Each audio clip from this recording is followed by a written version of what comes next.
네, 이 디지털 기술이 발전하면서 우리의 삶이 좀 빠르게 변하고 있습니다. 그럼 이 기술의 발전에 따라서 이 정보 접근의 격차, 사회적인 약자에 대한 배제 이런 문제들이 함께 등장하고 있는데요. 오늘 이 자리는 인터넷 기업의 본업을 살리면서 어떤 방식으로 사회적인 책임을 실현하고 ESG 관점에서 이 지속 가능성에 대한 측면에서 상생을 어떻게 이끌어갈 수 있을지, 이것이 그냥 단순하게 일회성 사회 공헌과 어떻게 다를지 이런 부분에 대해서 카카오의 사례를 중심으로 좀 찾아볼 수 있도록 하겠습니다. 먼저 발제를 맡아주실 카카오 상생협력 권현옥 리더를 소개해드리겠습니다. 안녕하세요. 카카오 권현옥입니다. 오늘 인터넷 기업의 상생 및 ESG 방향성 발제를 하게 된 기회를 주셔서 감사 인사를 먼저 드리겠습니다. 제안 취지를 먼저 제가 말씀드리고 시작하도록 하겠습니다. 디지털 기술은 저희 현대 사회의 편의와 혁신을 이끄는 좀 강력한 동력이라고 할 수 있지만, 그 동시에 그 이면에는 약자와 특정 계층에 대한 디지털 격차를 심화시키는 좀 이중성을 갖고 있다라고 다들 알고 계실 겁니다. 이러한 격차는 단순히 저희 불편함을 넘어서 접근성이나 경제활동 그리고 사회 참여의 기회를 제한하고 시간이 지날수록 양극화를 고착시키는 위험성을 가지고 있다고 말씀드릴 수 있습니다. 특히 저희 노인이나 장애인 같은 사회적 약자층은 물론이고 디지털 네이티브로 불리는 청년 세대조차도 기술, 교육과 환경에 따라서 능동적 이용자와 그다음에 소외계층으로 갈라지는 현상을 나타내고 있습니다. 바로 이 지점에서 인터넷 기업들이 본질적으로 갖고 있는 사회적 책임을 다시 한번 생각하게 됩니다. 카카오는 이런 사회적 변화를 중요하게 인식하고 있습니다. 그리고 기업의 핵심 자산인 기술과 역량을 활용하여 사회적 약자의 기술 격차를 해소하고 청년 인재를 양성하기 위한 실질적인 프로그램을 직접 설계하고 직접 운영하고 있습니다. 따라서 이번 워크숍을 통해서 기술을 통한 사회 문제 해결이라는 카카오의 실천 방향을 중심으로 인터넷 기업이 어떤 방식으로 상생을 하고 있고 지속 가능한 사회적 가치와 경제적 가치를 함께 추구할 수 있을지 논의하고자 제안하게 되었습니다. 디지털 포용성을 높이고 기술을 통한 기회의 평등을 실천하는 것은 개별 기업의 윤리적인 사명을 넘어 한국 인터넷 생태계 전체의 지속 가능성과 직결되는 문제입니다. 오늘 카카오의 사례를 통해 인터넷 기업들이 사회적 약자를 포용하고 미래의 인재를 육성하며 ESG 가치를 어떻게 구현하고 있는지 확인 같이 해보면서 논의할 수 있도록 하겠습니다. 저희 첫 번째 사례는 찾아가는 시니어 디지털 스쿨인데요. 타이틀에서 알 수 있듯이 시니어의 디지털 접근성 격차를 해소하기 위해서 저희 정부, 그다음에 노인종합복지관 협회 같은 비영리 기관과 협력하여 운영하는 프로젝트입니다. 먼저 시니어분들의 눈높이에 맞춘 교재를 카카오가 직접 제작해서 무상으로 배포해드리고 있고요. 전국에 필요한 곳으로 직접 찾아가서 교육을 제공하고 있습니다. 교육은 일상에서 자주 사용하시는 카카오톡이나 카카오톡 같은 카카오 서비스뿐만 아니라 금융사기 예방법, 그다음에 카카오페이를 활용해서 송금할 수 있는 방법 등 금융교육까지 진행을 하고 있습니다. 일반적으로 시니어를 대상으로 한 교육들이 많은 인터넷 기업들이 하고 있는데요. 여기 저희가 차별화된 요소로 강조하고 있는 부분이 뭐냐면은 이 시니어분들을 가르치는 강사, 이 티처들 양성하는 과정에서 별도로 강사를 모집하고 교육을 하고 있고요. 이 강사분들이 이런 강의를 통해 일자리를 창출하고 있다는 점을 말씀드리고 싶습니다. 그래서 시니어분들의 디지털 역량을 강화하는 것과 함께 시니어분들의 일자리를 창출하고 있는 두 가지 측면을 고려하고 있는 의미 있는 사업이라고 말씀드릴 수 있을 것 같습니다.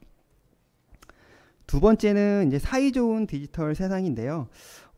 요거 같은 사업은 저희 카카오가 설립한 카카오 임팩트라는 재단, 그다음에 푸른나무 재단이 함께 운영하는 아동 청소년을 위한 디지털 시민성 교육 프로그램이라고 보시면 될 것 같습니다. 이 교육은 우리 미래 세대가 올바른 디지털 시민으로 성장할 수 있도록 돕는 것을 목표로 하고 있고요. 어떻게 보면 감정이나 공감, 온라인 정체성, 저작권, 디지털 리터러시, 뭐 개인정보 보호, 이런 사이버 폭력 같은 대응 역량까지 디지털 세상에 꼭 필요한 역량을 가르치려고 하고 있습니다. 24년 작년까지는 저희 교육 소외 지역을 우선으로 해서 누적 한 25만 명 정도의 아동 청소년에게 교육을 제공했고요. 학부모와 교사를 위한 교육도 별도로 운영을 하고 있습니다. 예를 들어 아이들이 좋아하는 뭐 보드 게임을 통해서 온라인 위험 사례를 살펴보고 소개하고 어떤 정보가 위험하고 개인 정보는 어떻게 지켜져야 하는지 스스로 고민할 수 있는 형태로 수업을 구성하고 있고요. 즐거운 협력 과정을 통해서 디지털 세상이 안전하게 어린이들이 살아갈 수 있도록 태도와 실천 방법들을 가르치고 있는 상황입니다. 세 번째는 이제 카카오 클래스라는 저희 사업인데, 이 사업 같은 경우에는 저희 소상공인, 그 다음에 창업가 분들이 카카오의 플랫폼을 효과적으로 활용하실 수 있도록 운영하고 있는 프로그램이고요. 2016년, 벌써 한 10년 가까이 됐는데 제주를 시작으로 매년 진행하고 있는 사업입니다. 24년에는 뭐 제주를 포함해서 전국 11개 창조경제혁신센터하고 업무 협약을 맺고 지역 소상공인, 그 다음에 창업가의 참여 기회를 크게 좀 확대해서 운영하고 있는 상황이고요. 교육 과정은 뭐 입문부터 심화 과정까지 단계별로 진행을 하고 있는데, 심화 과정을 수료한 100명을 대상으로는 저희 카카오 톡스토어에 기획전 참여하거나 저희 카카오의 이모티콘을 제공하거나 1억 원 규모의 저희 광고 비용을 지원하는 등 지역 우수 사업자로 선정된 11팀에게는 다양한 혜택을 좀 제공하고 있는 상황입니다. 그 다음에 인재 양성 사례의 첫 번째인데요. 카카오 테크 캠퍼스라는 이름으로 저희가 직무훈련 교육과정을 운영하고 있습니다. 디지털 비즈니스 환경에 적합한 기술 인재를 양성하고 특히 비수도권 지역 대학생의 취업을 지원하고 있습니다. 24년 진행된 두 개 기수 교육 과정은 저희 강원대, 경북대, 부산대, 그리고 전남대, 충남대 총 5개 대학으로 진행을 했고요. 전년 대비 뭐 58% 이상 증가한 176명의 수료생을 배출하고 있습니다. 테크 캠퍼스 수료생 중에는 저희 카카오에 입사한 수료생도 있고요. 해당 교육과정을 거친 수료생이 직접 다음 기수 학생들의 코드 리뷰나 멘토링에 참여하는 등 좀 의미 있는 선순환 구조를 만들려고 하고 있습니다. 올해 같은 경우에는 저희 고용노동부가 주관하는 그 미래 내일 일 경험 사업에도 같이 참여를 하면서 지원 범위를 더욱 확대하고 있고요. 해당 교육과정은 또 교육부에서 인정한 학점 이수 과정이라서 학생들이 학점을 이수하면서 실무 경험까지 쌓을 수 있는 다양한 경험을 제공하고 있다라고 봐주시면 될 것 같습니다. 그리고 이제 예비 개발자라고 할 수 있는데요. 이런 부트캠프라는 교육은 현직에 있는 저희 학생들뿐만 아니라 현직 개발자, 취업 준비생 모두 참여할 수 있는 교육 사업이라고 보시면 되는데, 기술 역량 강화가 중점이고요. 소프트웨어 인재 양성 교육 프로그램이라고 봐주시면 될 것 같습니다. 이 프로그램은 저희 과학기정통부 산하 한국전파진흥협회하고 협력해서 판교, 제주에서 진행을 하고 있는데요. 판교 오피스 같은 경우에는 실제 사무실과 똑같은 환경을 구성해서 실무 경험을 쌓을 수 있도록 환경까지 같이 조성을 해놓은 상황입니다. 기술과 개발 문화를 기반으로 한 실무적인 교육으로 설계를 하고 있고요. 참여자들은 6개월가량 코스로 교육에 참여를 하고 있고, 카카오에 소속된 실제 개발자들이 직접 멘토로 참여해서 실무 역량을 위해서 교육도 지원하고 취업 상담도 해드리고 있고, 친구처럼 이렇게 단톡방에서 대화도 오고 가고 많은 만남의 기회를 제공하고 있는 상황입니다. 2025년 1월에는 1기 과정이 종료되었고요. 누적 수료생 수는 이제 시작한 지 2년 차이기 때문에 한 219명 정도. 제주 과정 같은 경우에는 전 학생이 수료하는 성과를 거두었습니다. 이것뿐만 아니라 카카오에서 다양한 ESG 사업들, 상생 활동들을 진행하고 있는데요. ESG 경영 철학을 보여주는 구체적인 활동들이 며칠 전에 발간된 저희 ESG 보고서에 나와 있어서 마지막에 정리된 한 장을 캡처해서 장표로 보여드리려고 준비를 했고요. 카카오는 환경, 사회, 지배구조뿐만 아니라 성과와 이런 계획들을 이해관계자들에게 투명하게 제공하려고 하고 있는 상황입니다. 더 가깝게 카카오라는 슬로건으로 저희 파트너나 창작자 그리고 미래 인재들에게 다양한 상생을 강조하고 있고 기술을 통해 더 나은 미래를 만들어가고자 노력하고 있습니다.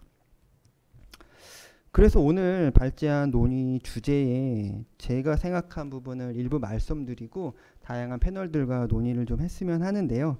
첫 번째로 인터넷 기업이 기술을 중심으로 한 사회 문제 해결에 나서는 것이 ESG 측면에서 어떤 영향이 있을까에 대해서 제가 생각하는 부분은 많은 기업이 ESG를 얘기하면은 기부, 봉사활동 이런 것들을 생각할 수 있는데 인터넷 기업의 본질이 기술에 있기 때문에 우리가 가장 잘하는 거 보유한 기술 자산과 인적 역량을 활용해 사회 문제를 해결하는 거 그런 부분들이 일회성 이벤트가 아니라 지속적 가능한 시스템으로 자리 잡아야지만 ESG 측면에서 사회에 좋은 영향을 미칠 수 있다라고 생각을 하고 있고요.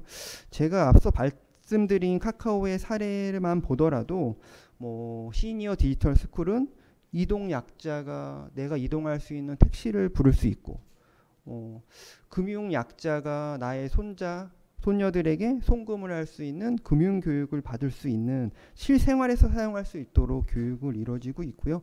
이런 활동들이 단순한 기부를 넘어서 기술을 통해서 어떤 정보 격차를 해소하고 시니어 세대의 사회 참여를 돕는 사회적인 가치를 창출한다라고 말씀드리고 싶습니다. 이러한 활동들이 기업 내부적으로도 저는 영향을 많이 미친다고 생각을 하고 있는데요. 이런 개발자들은 자신이 개발한 코드, 자신의 개발한 서비스가 단순히 이제 기능을 개선하는 것을 넘어서 누군가의 삶을 바꾸고 사회 문제를 해결하는 데 쓰인다는 것을 경험할 때 어떤 업무에 대한 자신감이나 자부심, 목적의식이 좀 더 높아질 수 있다라고 생각합니다. 더 나아가서는 투명하고 윤리적인 기술 개발 문화를 만드는 어떤 지배 구조에도 혁신으로 이어질 수 있다라고 생각을 하고 있고요. 이것이 기술 만능주의에 빠지지 않게 내부에서 작업을 할 수 있다라고 생각을 합니다. 기술이 또 다른 소외를 낳지 않도록 이렇게 세심한 설계가 필요하고 그 과정에서 다양한 이해관계자와 소통이 필수적이라고 생각합니다. 기술을 중심으로 한 사회 문제 해결이 ESG 측면에 어떤 영향이 있을지 다양한 패널들의 의견을 들어보면서 또 논의될 수 있도록 하겠습니다. 네, 발제 감사합니다. 현재 지금 카카오에서 사회적 가치 실현을 위한 상생 협력 업무를 직접 맡고 있는 리더의 사례 설명이어서 더 좀 공감이 가는 것 같습니다. 그러면 지금 소중하게 시간을 내주신 우리 패널분들 앞으로 모시고 이 논의 주제에 대해서 좀 더 논의를 하면서 이 주제에 대해서 좀 더 좀 건설적인 발전을 좀 한번 기대해 보겠습니다. 앞으로 나와주시면 감사하겠습니다.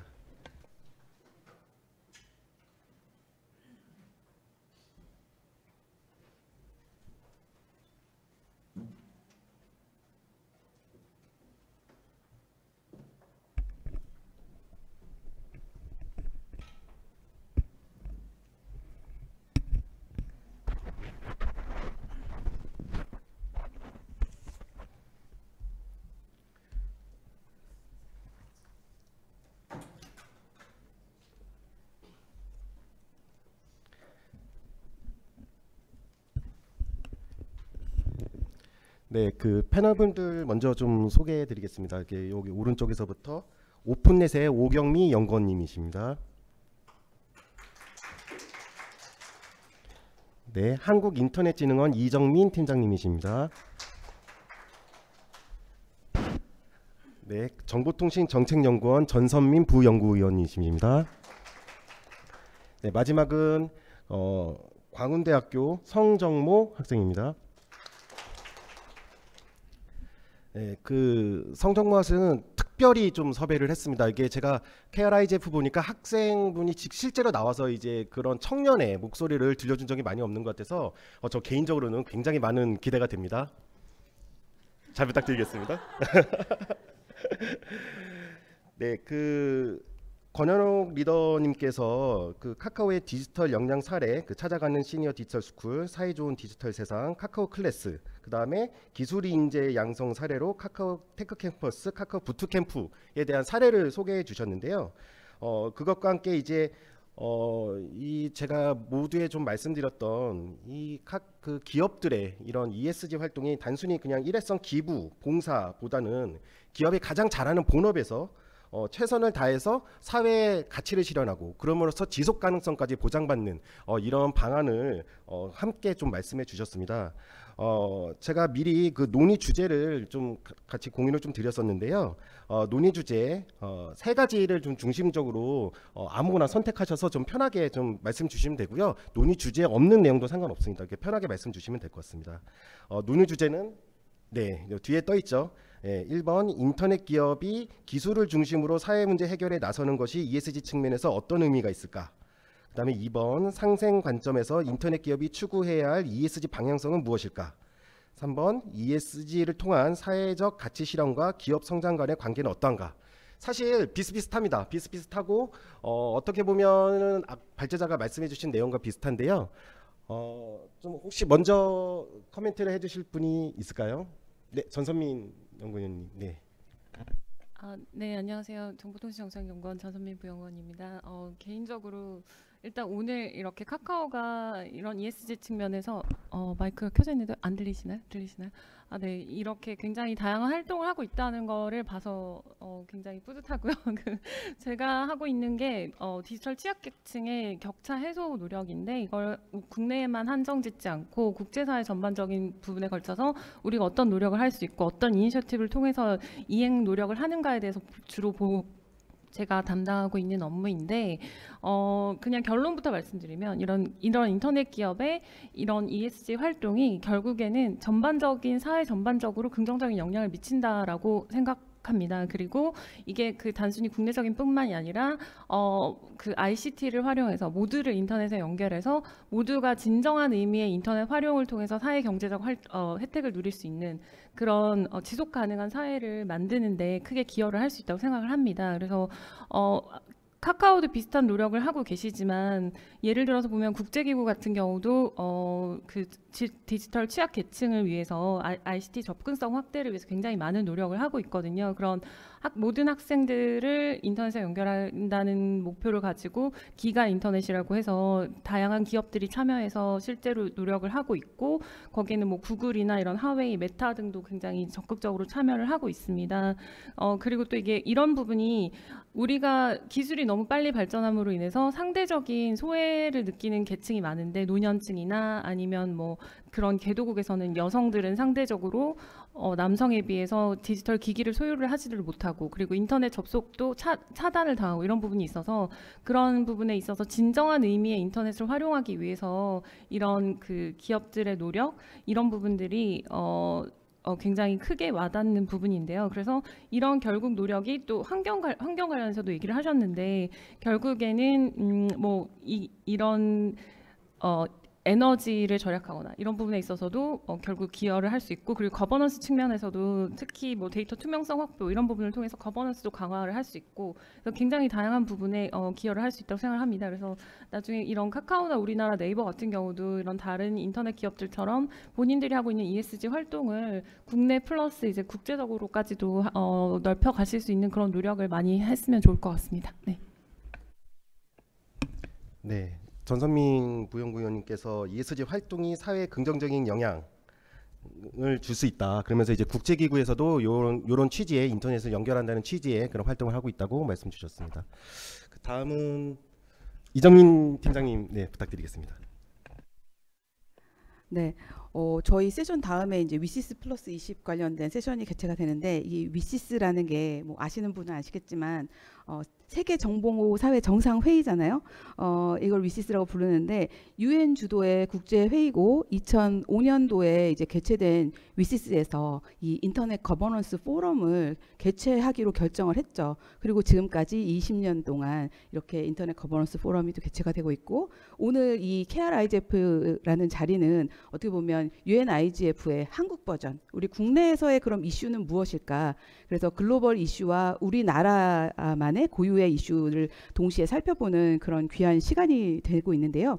이 위시스에서는 ICT 활용 능력 증진을 통한 디지털 격차 해소, 그리고 정보 접근성을 높임으로써 평등하고 포용적인 사회를 구축하는 것, 또 교육, 보건, 환경 등 다양한 분야에서 ICT를 활용하여 지속 가능한 개발을 촉진하는 것, 또 안전하고 신뢰할 수 있는 정보사회 구축을 위한 사이버 보안과 개인정보 보호 문제 해결, 그리고 정부, 민간, 또 시민사회 등 다양한 이해관계자가 참여하여 정보사회 구축을 위한 ICT 그 글로벌 협력을 강화하는 것을 중점적인 목표로 두고 있습니다.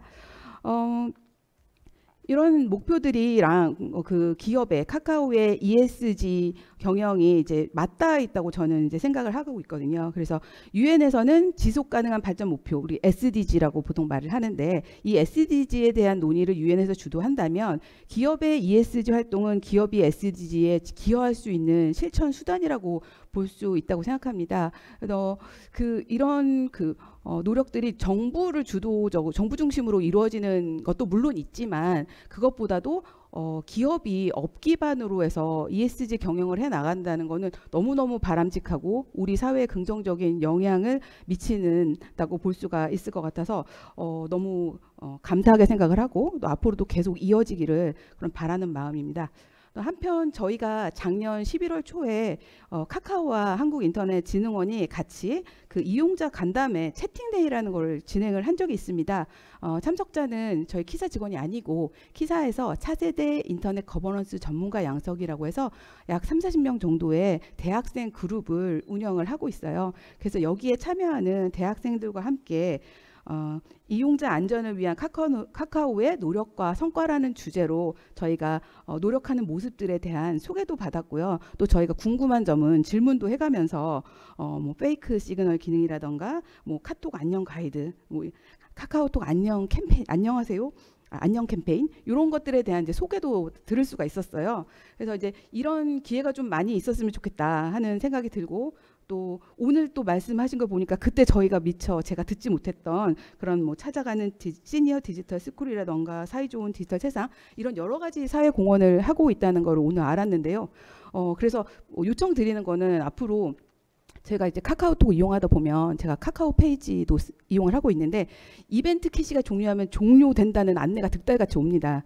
그리고 이모티콘 같은 경우에는 카카오톡에서 매주 월요일에 무료 이모티콘을 드려요, 이런 안내들이 막 와요. 그런데 카카오 임팩트의 활동들도 이렇게 좀 홍보를 팝업을 띄워서 많은 분들이 알 수 있도록 함으로써 이 기업이 이렇게 하고 있다니 우리도 해야겠다라는 걸 이제 다른 기업들도 느낄 수 있도록 홍보를 좀 많이 해주셨으면 좋겠다, 그런 바람이 있습니다. 이상입니다.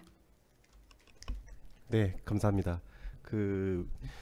이 다음 세션 이 자리에서 그 위시스 플러스 20 관련된 지금 발제를 그 전선민 부연구원님께서 준비하고 계시는데요. 그 지금 말씀 같이 해주셨고, 그다음에 이제 카카오에 대한 이제 임팩트라든지 사회공헌 활동, 이런 거에 대한 홍보가 필요하다고 그렇게 말씀 주셨는데요. 잘 들으셨죠?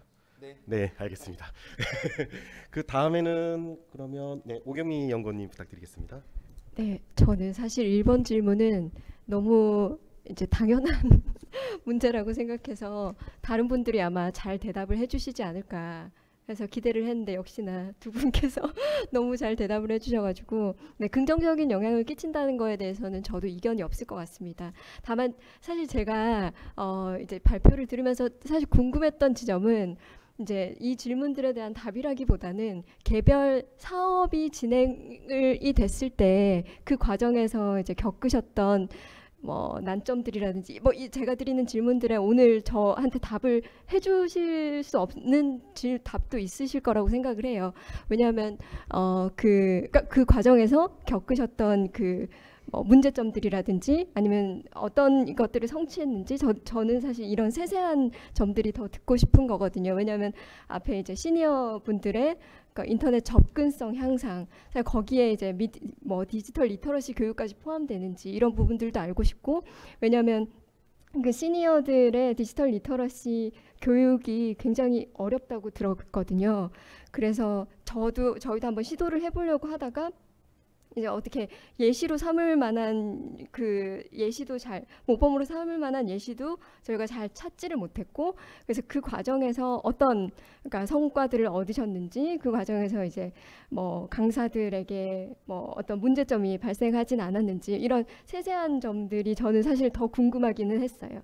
그래서 만약에 그런 노하우들이 쌓이면 그거를 다른 시민사회 단체들하고 공유를 하고 그 노하우들을 이제 전수를 하고 쉐어를 하면 사실 그렇게 그런 교육들을 할 수 있는 시민사회 단체들의 역량이 늘어나기도 하는 거니까 그런 부분들까지 좀 나아갔으면 좋겠다, 이런 생각이 들었습니다. 네. 네, 감사합니다. 그 개별 사업, 개별 이론, 그런 어떻게 보면 ESG 사업이 진행될 때 어려운 문제점이라든지, 아니면 또 이제 특히 또 시니어 디지털 스쿨 관련해서 이제 시니어에 대한 리터러시 교육에 대한 질문을 해주셨는데요. 시간이 좀 여유 있어서 먼저 좀 답변 가능한 부분은 권현옥 리더님께의 답변을 좀 들어보고 그 다음에 이제 성정모 학생의 그 코멘트를 한번 기대해 보겠습니다.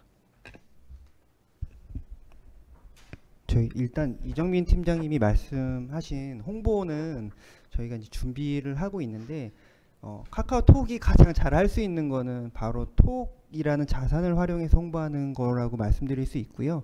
저희가 카카오톡 채널 중에 제가 아까 말씀드린 슬로건 더 가깝게 카카오라는 채널을 활용해서 저희가 하고 있는 활동들, 그다음에 단순히 카카오를 홍보하는 것뿐만 아니라 이 상생 활동들의 홍보물을 보시고 사회적인 영향을 미칠 수 있는 형태로 전달을 하려고 올해 준비를 하고 있다라고 말씀드릴 수 있습니다. 곧 아마 받아보실 수 있을 것 같아요, 메시지를. 그다음에 이제 오경미 연구원님 말씀하신 이제 개별 사업 단위는 이제 저도 이제 기업들이 이런 활동들을 비용이라고 인식하면 안 되는데, 아직까지도 어떻게 재무적인 관점에서는 비용으로밖에 인식할 수 없는 부서나 담당자분들도 계시고, 사내에서는 그런 부정적인 보이스들이 나올 수밖에 없기 때문에 그런 부분들을 잘 설명하는 부분들이 실제 이 사업을 수행하는 담당자 관점에서는 내부에서는 좀 어려운 일이었다. 그거는 앞으로도 계속 어려운 일이긴 한데 인식은 많이 변하고 있다라고 기업 입장에서 좀 말씀을 드릴 수 있을 것 같고요. 그 다음에 실제 외부에서는 이제 시니어 디지털 스쿨 같은 경우에는 말씀드린 것처럼 상당히 좀 교육 자체가 성과를 내기에 어려운 수강생들이 모여 있는 공간인 건 맞거든요. 그래서 획득한 아이디어가 결국은 이런 디지털을 어려워하는 시니어가 직접 시니어를 가르친다라는 컨셉을 정한 거였고, 그 다음에 교재 같은 경우도 일반적인 프린트물이나 인쇄물, 출력물이 아니라 실제 시니어분들이 보시기 편한 큰 폰트, 그 다음에 실제 책을 제가 오늘 보여드리면 좋았을 텐데 A5 정도의 엄청 큰 사이즈의 책에 엄청 큰 폰트로 쉽게 구성이 돼 있고요.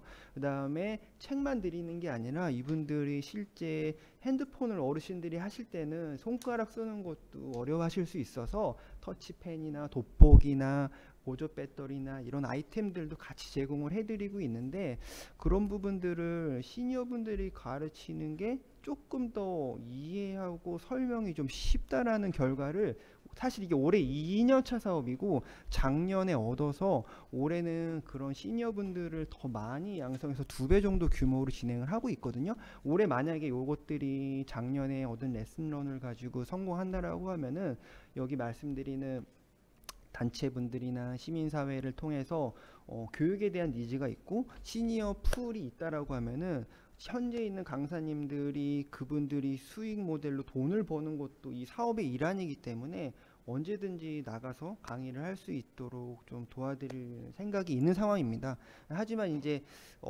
그 어려움 중에 이제 시니어분들의 학습이 어렵다는 부분 플러스 그렇다 보니까 많은 수의 시니어분들이 모인 특강 형태는 이 교육의 효과가 되게 낮았다라고 말씀드려야 될 것 같아요. 현재도 많이 모여봤자 20명, 30명 정도에 되는 시니어 풀을 대상으로 실제 강사님들은 뭐 한 분이 아니라 두 분, 세 분, 네 분까지도 가서 직접 1대1로 가르쳐드리고 있기 때문에 이 수의 대상 수가 증가하는 속도가 느리긴 하지만 효과는 상당히 크다라고 말씀드릴 수 있고, 실제로 저희가 진행하는 사업 기간 외에 뭐 다양한 뭐 문화센터, 이마트 문화센터 이런 데서 요청이 오면은 저희가 강사님들을 소개해드리고, 현지에서 저희 교육 프로그램뿐만 아니라 외부 프로그램을 통해서도 교육을 하실 수 있도록 소개해드리고 있으니까 저희가 이런 상생 사업도 독점하고 있는 상황은 아니고 자유롭게 소개를 해드리고 있어서 이렇게 확산하려고 노력을 하고 있고,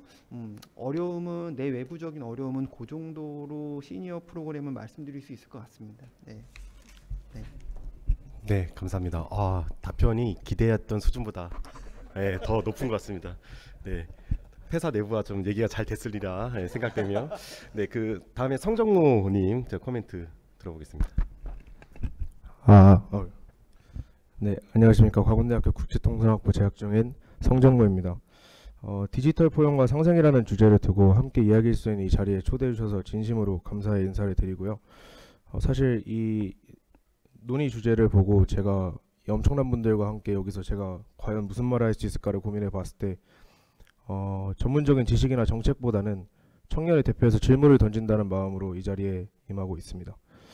청년은 아무래도 제가 생각하는 청년은 변화의 수혜자이자 그 변화를 함께 고민하고 설계하는 주체라고 생각을 합니다.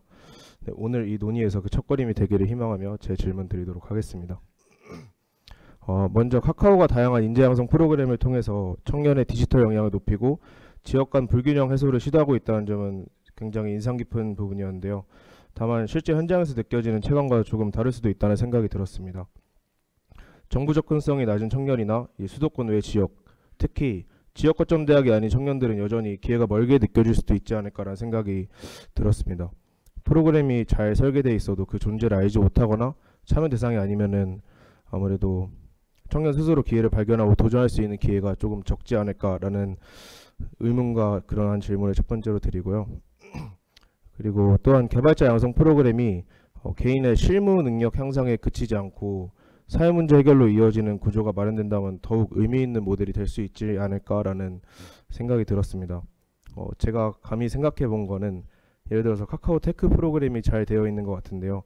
해당 프로그램 수요 이후 테크포 임팩트와 같은 그 조직과 연계해서 사회적 기업 그리고 지역 커뮤니티, 공공기관 등과 협업할 수 있다면 기업이 키운 인재가 다시 사회로 환원되는 여기 논제에 나와 있는 지속가능한 상생 측면에서 선순환이 이루어질 수 있다는 생각이 들었습니다. 다만 중요한 점은 이러한 청년 대상의 프로그램이 단지 기업의 인재 확보 전략으로만 보이지 않고 기술 접근의 평등과 사회적 약자에 대한 배려라는 ESG의 본질적인 가치와 어떻게 접점을 맺는지가 분명히 해야 된다고 생각이 들었습니다. 단순히 막 누군가에게 기회를 주느냐보다는 이러한 기회를 통해서 어떻게 사회적 변화와 환원이 가능하냐가 중요한 ESG의 핵심이라는 판단이 들었고요. 물론 개발자 양성이라는 목표 자체는 청년들의 입장에서는 매우 환영할 만한 일이라고 생각합니다. 다만 이 활동이 기업의 인재 확보 전략을 넘어서 기술 접근의 기회 평등이나 사회적 약자 지원이라는 ESG 본질과도 어떻게 접점을 맺고 있는지에 대한 질문을 드리고 싶습니다. 디지털 포용이 실질적으로 작동하기 위해서는 기술을 누구나 쓸 수 있게 만드는 것뿐만 아니라 누구도 소외되지 않게 설계하는 것이 핵심이라고 생각합니다. 이번 워크숍에서 논의된 것처럼 디지털 기술은 기회의 도구이면서도 동시에 구조적 소외를 심화시킬 수 있는 이중성을 지니고 있다고 생각합니다.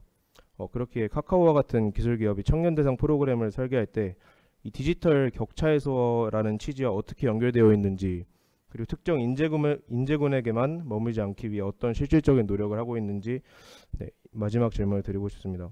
마지막으로 제가 청년을 대표해서 꼭 드리고 싶은 말씀이었는데요. ESG 상생을 위해서 힘써주시는 많은 전문가분들과 카카오 관계자분들께 진심으로 감사의 인사를 청년을 대표해서 드리도록 하겠습니다. 이상입니다. 네, 코멘트 감사합니다. 굉장히 인상적인 코멘트와 저는 이 말이 너무 멋있었던 것 같습니다. 청년은 변화의 수혜자이며 설계자이다. 아, 좀 너무 인상적이고 사실 청년이 미래 세대, 이 IGF나 이런 데서도 상당히 그 미래 세대에 대한 고민을 많이 합니다. 이게 미래 세대가 앞으로 이제 우리 그 세상을 이끌어갈 대상이기 때문에 근데 이 변화에 대한 수혜자이자 설계자임을 다시 한번 상기시켜주는 좋은 코멘트였던 것 같습니다. 질문이 여러 가지가 나왔는데요. 좀 답변 가능한 수준에서 좀 답변을 해주시면 좋을 것 같습니다. 이게 지금 이번에는 앞에 시니어 디지털 스쿨과 함께 이제 청년 관련해서는 보통 기술 인재 양성 쪽을 사례를 설명드렸는데 혹시 추가적으로 좀 설명해 주실 게 있는지 그 리더님 좀 부탁드리겠습니다.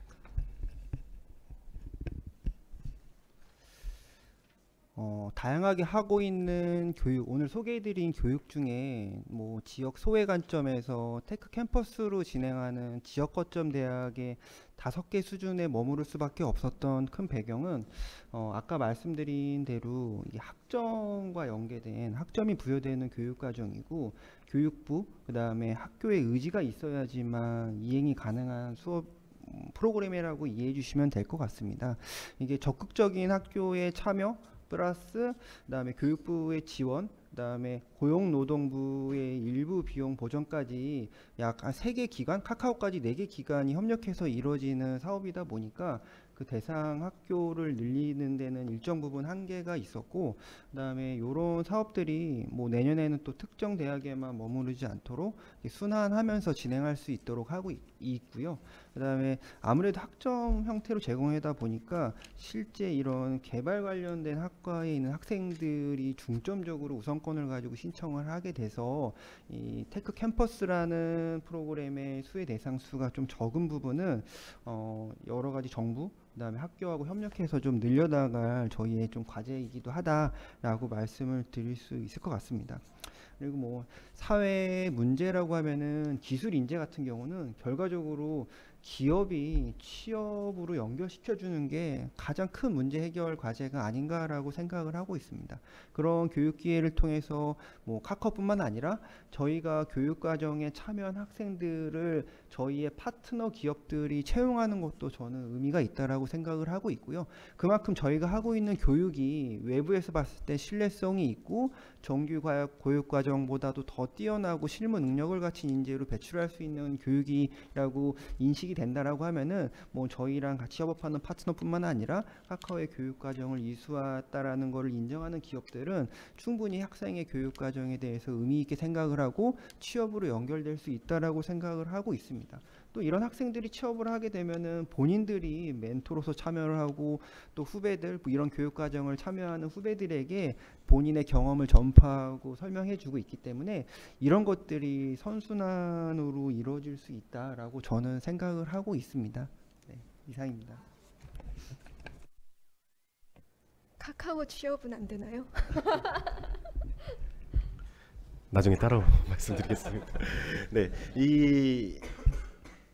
저희가 사실 잘할 수 있는 부분에 일단 집중하는 거라서 네, 그 부분은 네, 이러시지 않기로 했는데 네, 네, 그러면은 좀 플로어에서 혹시 네, 좀 저희 이동만 교수님께서 계속 좀 보고 계신 것 같아서 네, 먼저 발언 기회 드리겠습니다.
아닙니다. 감사합니다. 코멘트 감사합니다.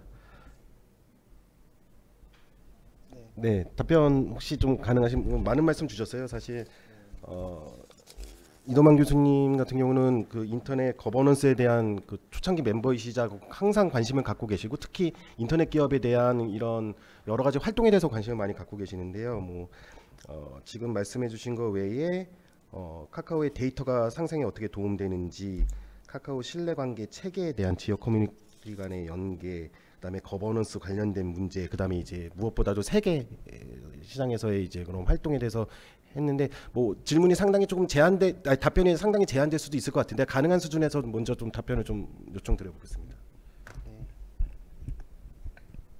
가능한 수준에서 말씀을 드려보겠습니다. 회사에 허락을 못 받고 나온 것들이 있긴 한데 첫 번째 질문이 주로 이제 답변을 드릴 수 있는 부분일 것 같습니다, 교수님. 일단 결과적으로 이제 사용을 편하게 하는 것들이 상생이나 사회에 어떤 도움이 되는지에 대해서 제가 가진 생각을 말씀드리면은 과거에 이제 포털이라는 서비스가 주도하던 1세대를 보면은 이 포털이라는 것이 결과적으로는 이제 검색을 통해서 정보의 격차를 해소하는 역할을 해왔다라고 말씀드릴 수 있을 것 같습니다. 근데 이제 이런 정보의 격차가 결제하는 방법, 이동하는 방법에 그치는 게 아니라 지금은 그런 것들을 찾아서 쓰시지 않도록 카카오티라는 앱이 택시를 불러드리고 송금을 해드리고 실생활에 밀접한 서비스들을 편하게 제공하고 있는 것들이 있는데, 현재는 과거에는 이제 검색을 못해서 이용을 못했다라고 하면은 현재의 시니어 세대 분들은 실제로 택시를 부르지 못해서 114에 전화해서 택시를 불러주세요라고 말하는 서비스가 나올 정도로 정보의 격차가 되게 심화됐다라고 저는 현장에서 느끼고 있고요. 다만 이분들이 꼭 택시 앱을 이용해서 카카오 서비스를 쓰지 않다고 하더라도 제가 말씀드린 이 114를 통해서 말로써 택시로 호출하는 서비스만 부르더라도 그럼 이분들의 이동의 불편함, 이동의 격차는 사라질 수 있다라고 생각을 합니다. 그리고 힘들게 요즘 은행이 오프라인 지점들이 많이 사라지고 있는데 온라인으로 핸드폰으로 가지고 계신 걸로 송금을 하고 금융거래를 하실 수 있다라고 하면은 어렵게 은행을 방문하지 않으셔도 본인들의 불편한 몸, 이런 더운 날씨에 은행에 이동하지 않아도 되는 신체적인 약점들이 일부 해소될 수 있다라고 생각을 하고 있고요.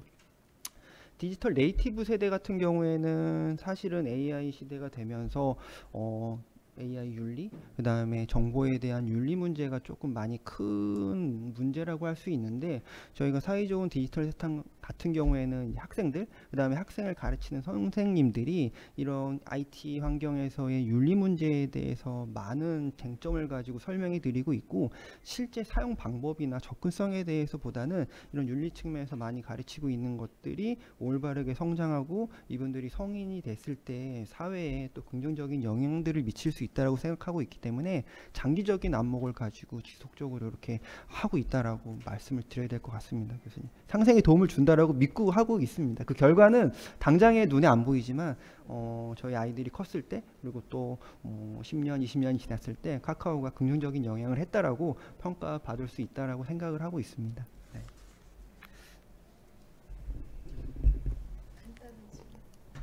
네, 잠시만요. 그리고 중간에 이덕만 교수님 질문 주신 것 중에 하나가 이 카카오가 워낙 국민 기업이고 관심을 많이 받고 또 카카오톡이 없는 세상은 사실 기대할 수 없다 보니까 관심을 많이 받고 있는데요.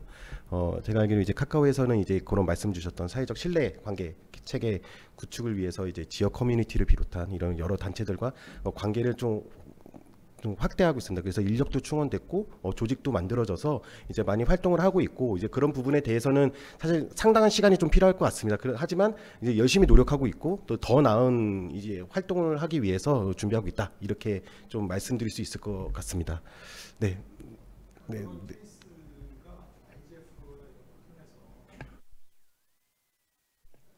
네, 그 부분도 같이 검토해 보도록 하겠습니다.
네, 그 말씀해 주신 거 공감하고 카카오 같은 경우는 2024년 그 사우디 리야드에서 열린 IGF에서 공공 혁신을 위한 이제 카카오톡의 이런 이제 알림톡이라든지 뭐 이게 전자문서라든지 이런 활동, 그다음에 카카오 그룹에서 하고 있는 기술윤리 활동 같은 경우를 실제로 이제 홍보를 해서 라이트닝톡에서 한번 발제를 한 적이 있고요. 이런 활동도 말씀해 주신 대로 더 홍보를 하는 걸로 네, 그렇게 좀 좋은 코멘트 감사합니다. 네. 오경미 연구님, 네. 그 사실 이렇게 그 오픈해가지고 공유해 주시는 것 이게 이렇게 안 하는 기업들이 더 많은데 이렇게 해주셔서 사실 저는 이거 반갑다는 말씀 먼저 드리고 그다음에 아까 이동만 교수님 이렇게 오픈하신 김에 이동만 교수님이 그 질문하신 거 하고 약간 다 있는데 지금 프로그램들이 굉장히 많았잖아요. 그다음에 그 전에 또 하시다가 종료된 사업들도 있을 거고 이런 사회 문제를 그러니까 어떤 내부 프로세스를 거쳐서 이 문제를 도출을 하는지 선정을 하는지 이게 좀 궁금한데 말씀을 해주실 수 있을지.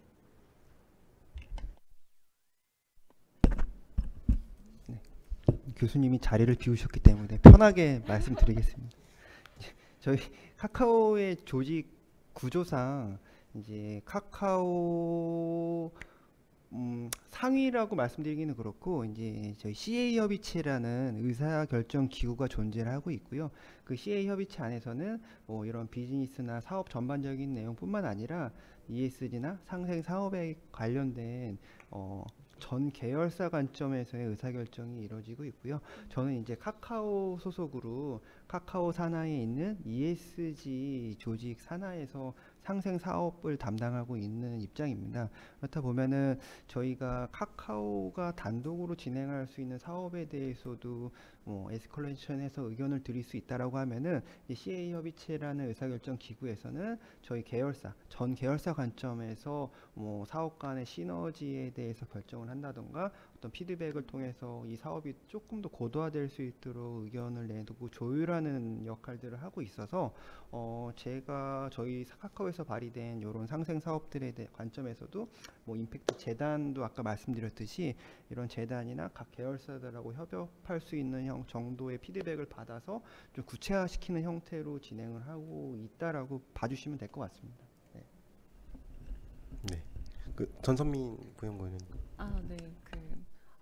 아까 성종 학생이 해주신 질문 중에서 꼭 카카오뿐만이 아니라 정부 차원에서 대답할 수 있는 부분도 있는 것 같아서 좀 추가를 드리면 특히나 뭐 ICT 접근성 관련해서 이 인터넷 기업뿐만이 아니라 그러니까 사실 말씀하신 대로 똑같은 표준을 적용해서 누구나 쉽게 접속할 수 있게 하는 게 굉장히 중요하고 그렇기 위해서 우리가 여러 가지 기술 표준을 만들고 있는 거고 그런 부분의 논의가 카카오도 물론 해당이 되지만 그런 인터넷 기업들이 다 그 ITU나 뭐 이런 ISO 같은 그런 기술 표준 기구들에 가서 논의를 진행을 하고 있거든요. 그래서 정부도 특히나 모바일 접근성, 웹 접근성을 향상시키기 위해서 그런 가이드라인을 가지고 있고 그런 적용을 모든 웹페이지나 이런 모바일 페이지들에 적용을 하고 있습니다. 그리고 또 오경미 연구원님 말씀하신 것처럼 카카오뿐만 아니라 정부도 더 홍보를 해야 되겠다고 생각을 하는 게 이 디지털 고령층의 디지털 리터러시 교육이 사실 2019년부터 시행이 되어 왔었습니다. 이게 그 기술이 발전할수록 이런 디지털 격차 심화가 너무 디지털 취약계층에서 더욱 심하게 일어나기 때문에 이런 걸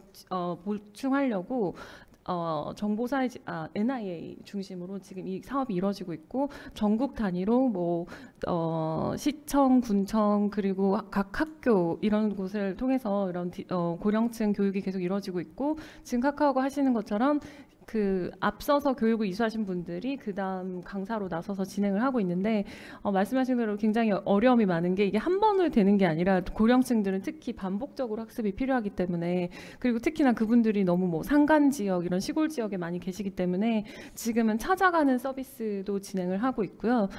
들어보신 적이 있으시겠지만 이제 디지털 포용법이 국회를 통과를 해서 내년부터 실제로 시행이 될 예정이거든요. 그래서 그런 측면에서도 지금 카카오가 하고 있는 노력들이 이런 우리가 경제사회적 발전을 이루기 위한 그런 목표랑 일치하는 부분이고 그리고 이동만 교수님이 말씀하셨던 그 부분도 인터넷 가버넌스 포럼도 좋고 그리고 뭐 API IGF도 좋지만 193개국 정책 담당자들이 모이는 그런 국제기구의 장에서도 제가 항상 우리나라 기업들을 데려가서 홍보를 하려고 노력을 하고 있는데 카카오도 준비가 되시면 말씀해 주시면 제가 이런 모든 사업들을 홍보하실 수 있는 장으로 데려가 드릴 수 있기 때문에 네, 그런 좀 글로벌한 지속 가능성에 대해서도 고려를 하셔서 네, 진행을 하시면 좋을 것 같습니다. 네.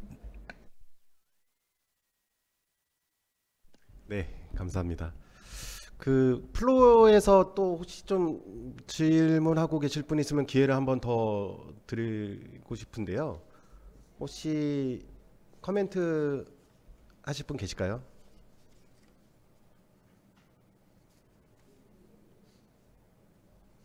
네. 또 오래 기다리면 방송사고니까 네. 네.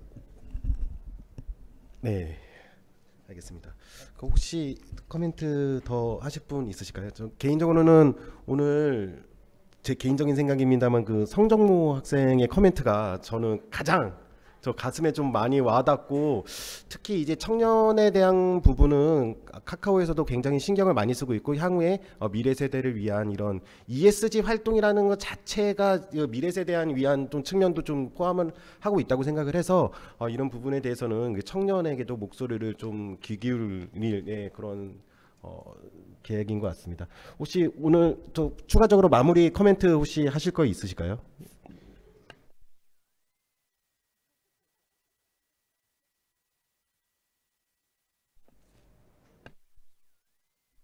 막간을 이용해서 지금은 니아가 하고 있지만 사실 2000년대 상반기쯤에 KR리그라고 키사 전신이 있어요. 원래 키사가 세계 기관이 통합이 돼서 만들어졌는데 그건 2009년에 통합이 됐고요. 저희가 2015년까지는 이제 취약계층에 대한 어떤 활동이라던가 디지털 리터러시 관련된 사업을 키사가 진행을 했었고 이제 공공기관 간 업무 조정이 되면서 2016년도부터 니아가 수행을 하고 있습니다. 그래서 2000년에 실버넷이라는 사업을 한번 검색을 해보시면 노인 취약계층 대상의 어떤 인터넷 교육 이런 것들을 많이 했었는데요. 사실 굉장히 좋은 아이템인데 니아가 가져가서 좀 개인적으로 아쉬운 네, 그런 마음을 가지고 있습니다. 네, 다음에는 한국인터넷진흥원 섭외할 때는 한국정보진흥원도 같이 섭외할 수 있도록 제가 좀 균형적인 좀 반대 좀 의견도 들어야 되기 때문에 어떻게 성정모 학생 준비되셨나요? 이게 수준이 되게 낮은 질문일 수도 있는데 제가 가장 먼저 이 자리를 온다고 생각했을 때 청년을 대표해서 어떤 말을 할 수 있을까를 생각해 봤을 때 최근에 아무래도 정치적으로 문제가 있었잖아요, 대한민국에. 거기서 청년층이 되게 분노했던 이유가 어찌 보면 공정과 투명성에 되게 민감한 세대라고 생각을 합니다, 현재 청년층이. 그러한 측면에서 봤을 때 ESG 활동을 이렇게 결과보고로만 이루어지는 것이 아니라 어떤 식으로 설계됐고 그리고 어디와 협력하며 결과가 어떻게 환류되는지에 대해서 청년층은 중요하게 받아들일 수도 있지 않을까라는 그런 생각이 들었는데요. 인터넷 기업이 이런 과정의 공정성까지 담보하는 ESG 활동을 하기 위해서 어떤 식으로 카카오는 하실 것인지에 대한 질문을 드리고 싶습니다. 네. 잘못 드렸네요. 발언 기회를. 네. 네. 리더님 좀 부탁드리겠습니다. 네. 네. 생각하고 있습니다. 네. 말씀하신 그런 결과가 어떻게 활용될지는 아까 교수님한테도 말씀드린 것처럼 잘 전파되기를 기대하는 마음이 더 크거든요. 이제 이런 결과들이 1차적으로는 저희가 발간하는 ESG 보고서 안에 단지 저희가 이런 걸 했어요라는 자랑에 대한 내용만 들어가 있는 것은 아니고 이런 것들을 통해서 실질적으로 영향을 받은 학생들일 수도 있고 시니어분들일 수도 있고 실제 그분들의 보이스를 많이 담으려고 노력을 하고 있고 실제 많은 분들이 이제 찾아가서 배우고 이 기회를 얻으려고 노력하시는 데까지도 정보의 격차가 좀 있는 상황이거든요. 아까 말씀해 주신 것처럼. 근데 가장 이제 소상공인 분들도 그렇고 실제 취약계층 분들도 그렇고 성공 사례, 잘된 사례, 그다음에 뭐 아름다운 사례 이런 것들을 보고 많이 본인들도 해야겠다라는 동기부여가 된다라고 생각을 하고 있어서 이런 성공 사례나 아름다운 사례들을 많이 전파하려고 노력을 하고 있고 실제로 이런 내용들을 중심으로 많이 저희 아까 말씀드린 채널을 통해서도 안내해 드리려고 하고 있는 상황입니다. 그리고 뭐 과정에 대한 공정성도 저희는 사업을 진행하면서 뭔가 불공정한 기회를 드리거나 공정하지 않게 진행했던 적은 저는 없는 것 같아요. 사실 이런 사업을 진행하는 사람들이나 실무자들의 마인드들도 공정성을 기반으로 하고 있고 특정 학교를 선정하거나 실제 뭐 시니어 디지털 스쿨의 교육에 참여하시는 시니어분들을 선정하는 과정에서도 뭐 공정성을 가장 중요하게 생각하면서 사업을 진행하고 있어서 이런 부분들이 뭐 결과적으로 텍스트에 표현한다고 해서 뭐 증명이 될 수 있는 부분들은 아니긴 하지만 저희가 가지는 어떤 사업의 특성 이런 상생의 활동의 기반에는 공정성이 기본적으로 내포돼 있다라고 뭐 자신 있게 말씀드릴 수 있을 것 같습니다. 네, 감사합니다. 그 발제자님 그 마지막 코멘트 뭐 하실 말 있으시면 기회 좀 드리겠습니다. 저희 사회자님 그리고 같이 참석해주신 네 분 패널 분들께 진심으로 감사 인사드리고 저희 더욱더 발전할 수 있는 계기가 된 것 같아서 오늘 많이 배우고 돌아가게 됐습니다. 감사합니다. 네, 그 저 역시도 사실 카카오 소속이긴 하지만 이 지금 그 권 리더님께서 아까도 말씀드렸지만 이 기업에서 ESG 활동을 새롭게 기획하고 이런 상생을 사업을 한다는 것이 생각보다 쉽지는 않습니다. 그럼에도 불구하고 그 어려운 업무를 계속 해나가고 있는데 그 이유는 사실 이 카카오가 이제 단순하게 그냥 뭐이 서비스를 제공해주는 회사가 아니고 이렇게 사회적 가치를 실현하면서 기업의 이런 성장과 이익과 같이 이렇게 도모할 수 있는 그런 기업이라는 것을 조금 좀 보여주고 싶어서 좀 이런 식으로 하는 것도 있고요. 아까도 언급하셨지만 그 카카오 ESG 보고서 2024년도 성과에 대한 ESG 보고서가 얼마 전에 발간이 돼서 지금 인터넷에 올라가 있습니다. 그래서 그 카카오 ESG 보고서를 보시면 지금 이런 사례들 포함해서 어떤 걸 하고 있는지, 그다음에 거기서 뭐 혹시 보실 분이 있다면 거기서 좀 더 인사이트를 좀 얻으실 수 있을 것 같아요. 그래서 혹시 카카오에 대해서 더 좀 이런 부분에 대해서는 좀 더 했으면 좋겠다 하는 게 있다면 이 상생협력 리더님께 연락을 좀 주시면 저희가 더 앞으로 한 걸음 더 나아갈 수 있는 기회가 될 것 같습니다. 네, 좀 귀한 시간 내주셔서 감사하고 끝까지 자리 지켜주신 청중 분들께도 감사드립니다. 네, 오늘 이만 마치겠습니다. 감사합니다.